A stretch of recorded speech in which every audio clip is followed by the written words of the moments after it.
Hey guys, hope you're all doing well. Back to another video, and this one is going to be me ranking the different recovery methods for athletes, because I was going to just do it for runners and then realised, well, actually these apply to everyone. I'm currently actually in Portugal on holiday, but I thought this would be a nice video to film while I'm editing my next video, which is on training in Portugal. So I'm currently obviously filming at the moment, and then we'll hopefully get that out as soon as possible. But in terms of the video we have today, basically I'll be ranking all these different images, which hopefully not too hard to see, and I'll go through each one and put it into any of these categories. In terms of the categories that we have, must do, these are recovery methods that you have to do, you can't get away with not doing, and very effective. This is sort of things that, you know, you could get away with not doing, but they're going to give you a massive benefit, so why wouldn't you do them?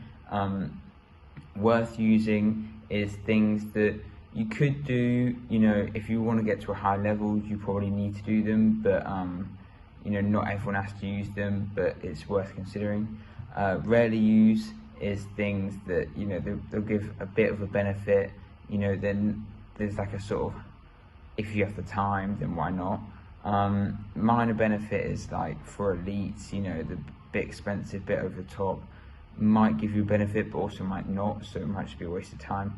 And then obviously getting the bin is things that aren't really proven to work, might not work, could just be placebo, and you know, this is a bit of a waste of money. So yeah, I think we'll just get straight into it. And the first one we have is rest days. Now, I believe rest days are very important, sort of a non-negotiable. Some people will think, well, no, you don't need a rest day. You can just take it easy maybe, but still get in the training. And I don't think that's true. I think it is worth having a rest day. I always have one rest day a week.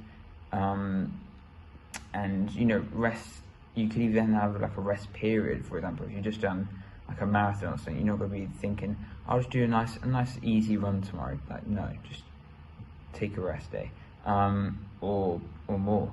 And I think it is very useful, so I'm going to put it straight into must do, because I think without it you won't be fully recovered. But yeah, getting into the second one, this is zone 1, so like low intensity exercise. Think, you know, walking, a very easy run, or a cycle on the bike, or maybe yoga, but that's probably not even zone 1. But yeah, things where your heart rate is low, it's more just about getting the body moving, so you're not stiffing up by sitting still. I think actually it does have a place, and I do it all the time. I think it is definitely useful, especially if say you are doing an endurance event like a marathon and your goal is just to finish it.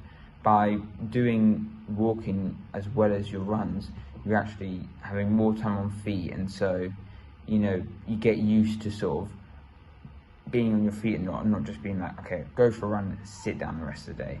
And also, you know, it's, if we talk about just walking, then yeah, it's free, so I think it's a very good method, and therefore I'm going to put it in very effective. And next we have breathwork.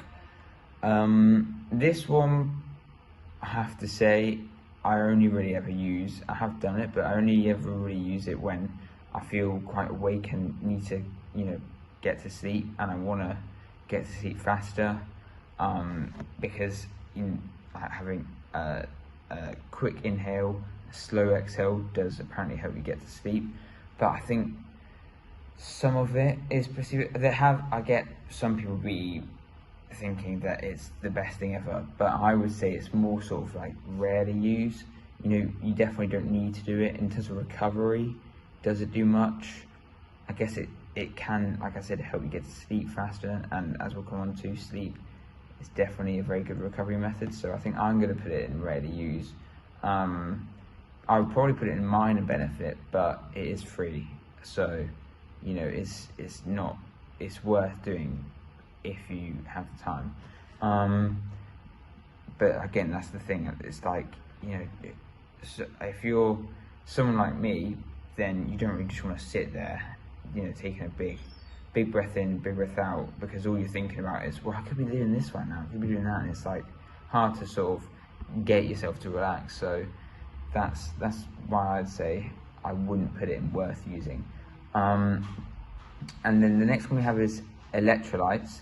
So electrolytes are very useful for staying hydrated, but are they needed? Not really. You can get it from food, so taking them by themselves, not massively useful. And overall, I guess if you're in a hot country, if you're training a lot, then it's probably worth using. But in terms of, for me, in terms of price, I think it's probably more of a rarely used thing. But yeah, I think that's where I put it, in my opinion. The next one we have though is compression gear, and these like things like Normatec boots, if you've heard of them. I know are very expensive. I don't have them myself, and I've not used them myself, but the closest I've come really is using like compression tights or things like that. But I think it's a bit of sort of placebo. There is a slight benefit to it. However, I would say that it's not necessary. So again, I'm tempted to put it in minor benefit, because if we think about compression gear, it is very expensive. If you could get it, if it was cheaper, I'd put in rarely used, because I don't really even use it. In terms of recovery, in terms of gear, like clothing that you'd wear, then I would say, you know, it's actually probably worth using. But in terms of for recovery, if we're talking compression gear, then that changes things. I'll actually put it in minor benefit, because it's so expensive, and I'm not going to be, well, I would use it because it would be quite nice to just sit there on the couch, you know, using it while you're doing something else. It's so expensive. But I'm tempted to put it in rarely used, but I'm going to keep it there for now. The next one we have is electrical muscle stimulation, which I didn't really know much about, but I just think, you know, if the impulse is too high, it could be dangerous. Too low, it probably doesn't do very much at all. So it's kind of like, what are you doing? But I mean, maybe there's a benefit. But honestly, I think just get in the bin. I don't think it's necessary. I think there's other methods you could use, and if you're using those other methods, then it's not needed, and it's also obviously going to be hard to access, so it's sort of like, what's the point? But the next one is the complete opposite, sleep. I already sort of mentioned it, non-negotiable. You have to be sleeping in order to recover, and realistically you want to be hitting 8 hours a night. I always aim for that, and then when I'm on holiday or at the weekend, I always try to shoot for 9, which means I honestly need to be in bed for like 9.5 hours, because I want it to be 9 hours of sleep, not just 9 hours in bed. But yeah, I think it's just so easily a must-do, because there's not really downsides to it. I can't really think of a bad thing. And it's free, again, you know, like, yeah, you can invest a lot in a nice mattress and stuff, but essentially it is free. So you can't really beat it at all, I don't think. There's only one other thing on this list that I could think of that might rival sleep, and you could probably guess what that is. But the next one we have is heat therapy. I know it's not the same, but I forgot to include it on this list, and I've only just thought about it. In fact, I will just pretend that it's there. I'll pop it up on screen and then put it somewhere else. But yeah, infrared is the one that I haven't included. I think it's just a minor benefit. I don't think it's that necessary. I don't think it actually does do that much. And again, it's time consuming, could be seen as a waste of money. So yeah, I'm putting it in minor benefit. But then the one that we do actually have is heat therapy.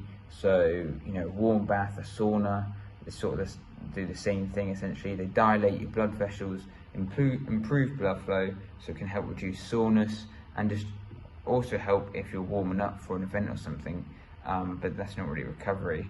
But I do think that heat therapy is actually very useful, and I use it a lot.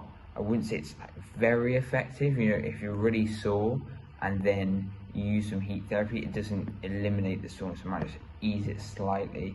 But I definitely say it's worth using. It's not very effective, but it's like quite effective, so essentially it's worth using.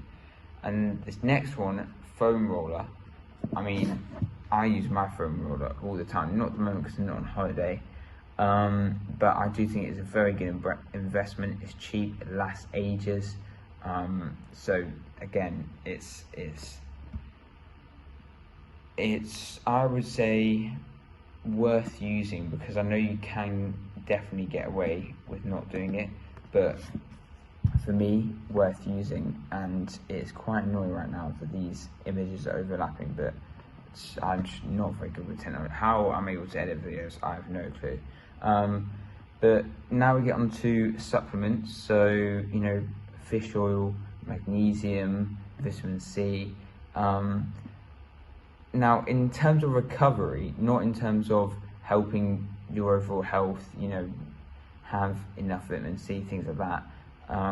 In terms of actually recovery, so for example, taking magnesium for sleep, taking omega-3s or omega-6s for like muscle repair, it's not, you should just eat food, is sort of my opinion. So I think, but because they are fairly cheap and they do have a benefit, I think it's probably more rarely used, even though for me it's almost like never used.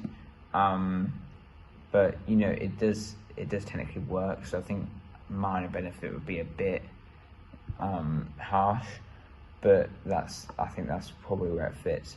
Anyway, the next one we have is stretching or mobility. I was going to have it as two separate ones, but I thought, well, actually it's quite similar. It's just that mobility is active and stretching is passive. But I do mobility all the time, especially as a warm-up before something, but it does feel good, it's easy, it's free, so I think it might surprise some people, but it's like a foam roller, but essentially, because it's completely free, I actually think it's very effective. I think it's, you know, everyone should be doing some mobility, and it's, even if you're not doing exercise, just mobility is just helpful for keeping you moving, keeping your joints feeling a bit better and not getting tight. So I think it is actually very important. And the next one we have is food or nutrition, or your diet, whatever. And this is clearly another must do. Obviously, like what else is it really going to be? So straight up there. Because, you know, like I said with the supplements, it gives you a benefit, but it's also, you know, it helps you recover the carbs, they help fuel your sessions and give you energy. The fats or lipids help give you, help with your hormone health and creating cells or cell walls, and the proteins help with growth of muscles and repair. So yeah, you can't, again, it's like it rivals sleeping. You can't live without it. If you had to just choose two, then yeah, those two would be the big, they probably make up like 70% of, probably more than that, of your recovery, and all the other things are just useful but aren't going to make a difference if you're not doing your sleep and nutrition right. And then in terms of sort of aside to nutrition, but ketones, I have a picture of Ketone IQ here, which is just a brand, and what ketones are essentially a fourth macronutrient. So it's not carbs, it's not protein, and it's not fat, but it does have calories in, and I believe it helps with the utilization of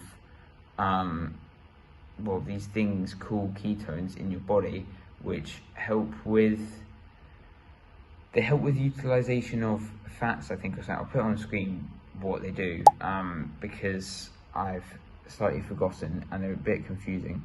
But it also, in terms of the recovery benefit, can help with glycogen replenishment.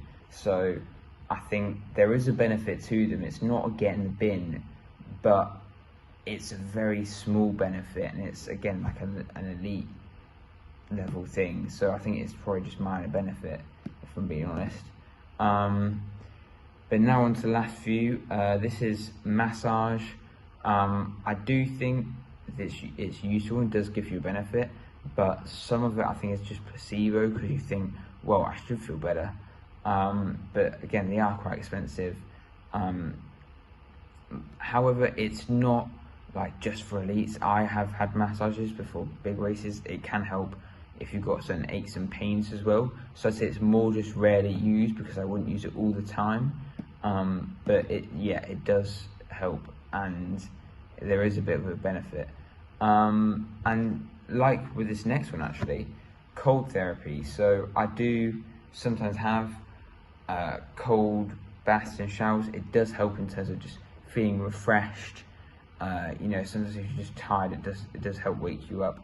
But sometimes you don't really want to do it because either it's really cold outside, so just the thought of it is not nice, or because if you've just done a hard session, you don't want to completely remove the inflammation, but because you can blunt the adaptation. But if you've just picked up an injury or something, then yes, you do want to use ice, and I think there is a benefit.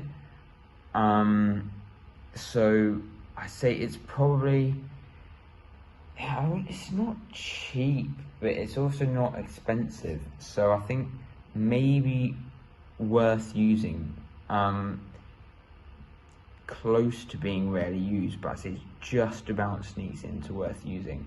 But yeah, this last one now is IV drips, which I have actually heard of, and essentially it just means getting nutrients or certain things like put straight into your bloodstream rather than having to digest it. So it's a more effective way of absorption. However, in some cases it can be classed as doping.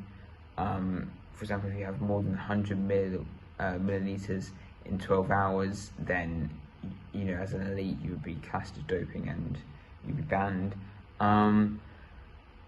That said, it's also expensive, and I mean, does it give you a benefit that you couldn't get from other methods? Not really. So honestly, I think it's gonna have to be get in the bin. I think it's gonna be what is happening? Get in the bin, and yeah, that completes the tier list. But I hope you enjoyed. I hope you found it interesting. If you disagree with me, let me know in the comments. I'm happy to accept criticism if I'm wildly wrong, but I do think this is fairly accurate. No one's going to be like, nah, sleep is minor benefit, But anyway, yeah, I hope you enjoyed, and I'll see you in the next one.